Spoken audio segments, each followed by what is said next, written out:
Napansin kong mas mabagal ka nang lumakad. Assalamualaikum warahmatullahi wabarakatuh. May isang katotohanang hindi kayang pigilan ng kahit sino, lahat tayo ay tatanda.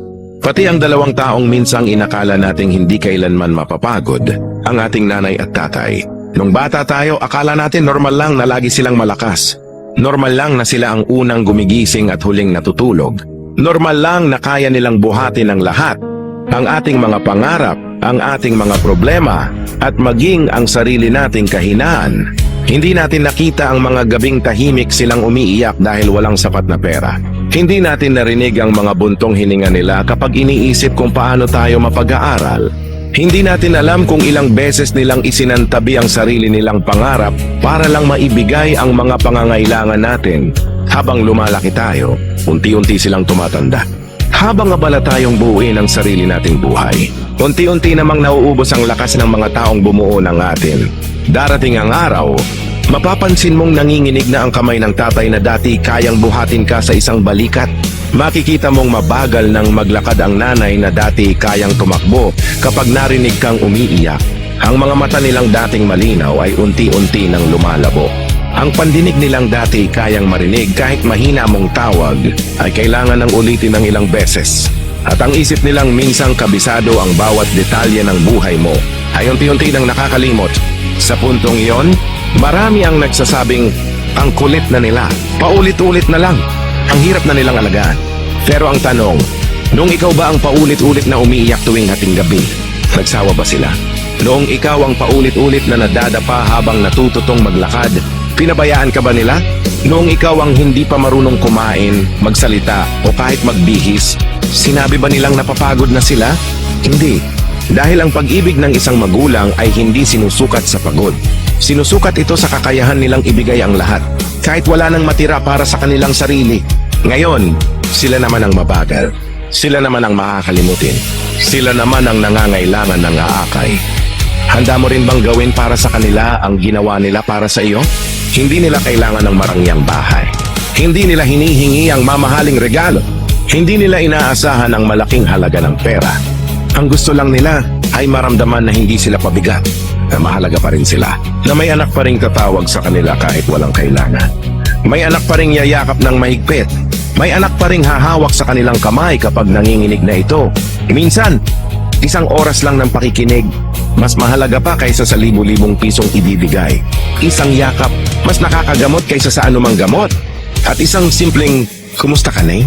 Kain na tayo, tay, ay sapat na para mapasaya ang puso nilang buong buhay na naghintay na ikaw naman ang magmahal sa kanila. Huwag mong hintaying dumating ang araw na ang gusto mo na lang marinig ay ang boses nila, pero katahimikan na ang sumasagot. Huwag mong hintaying ang gusto mo na lang mahawakan ay ang kamay nila, pero malamig na itong hindi na muling hahawak pabalik. Huwag mong hintaying sa litrato mo na lang sila makausap.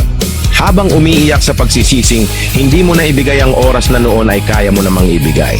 Ang pinakamabigat na salitang dalang-dala ng maraming anak ay hindi, mahal kita, kundi, sana mas madalas ko siyang nadalaw. Sana mas naging mahaba ang pasensya ko. Sana mas niyakap ko siya. Sana mas sinabi kong mahal ko siya. Pero ang salitang sana ay wala nang kapangyarihang baguhin ang nakaraan. Kaya habang may pagkakataon pa, habang humihinga pa sila, habang kaya pa nilang ngumiti kapag nakita ka, sulitin mo ang bawat sandali. Yakapin mo sila nang hindi nagmamadali. Pakinggan mo ang mga kwento nilang ilang ulit mo lang narinig. Hawakan mo ang mga kamay na minsang humawak sa'yo noong hindi ka pa marunong tumayo. Dahil darating ang araw, ikaw na lang ang yayakap sa alaala nila. Ikaw na lang ang makikinig sa katahimikan ng bahay na minsang napuno ng boses nila. At doon mo mauunawaan na ang pinakamahalagang taong hinanap mo sa buong buhay mo ay ang dalawang taong buong buhay kang minahal ng walang hinihinging kapalit. Kaya Ana, kapag matanda na ang iyong mga magulang, huwag mong sukatin ang pagmamahal mo sa laki ng naibibigay mo. Sukatin mo ito sa haba ng iyong pasensya, sa lambing ng iyong pananalita, sa oras na handa mong ialay, at sa presensyang hindi mo ipinagkakait dahil noong ikaw ang walang kaya, hindi ka nila iniwan. Kaya ngayong sila naman ang nanghihina, huwag mo silang bibitawan dahil ang pinakamagandang paraan ng pagsukli sa pagmamahal ng isang magulang ay ang manatili sa kanilang tabi hanggang sa huli. Kung may pagkakataon kang mapanood ang mensaheng ito, ibahagi mo ang mensaheng ito. Nagmamahal mula sa iyong kapatid, Kuya Mike Burong Omar. Assalamualaikum warahmatullahi wabarakatuh. Sino ang tatawag sa akin tuwing umaga? Sino ang mag-aalala kung kumain na ba ako? Sino ang magdadasal sa bawat pag-uwi ko? Hindi ko kayang isipin ang mundong walang yakap mong tahanan.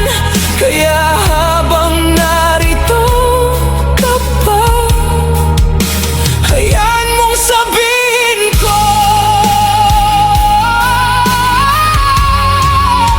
mahal na mahal kita, ma. Naaalala ko noong ako'y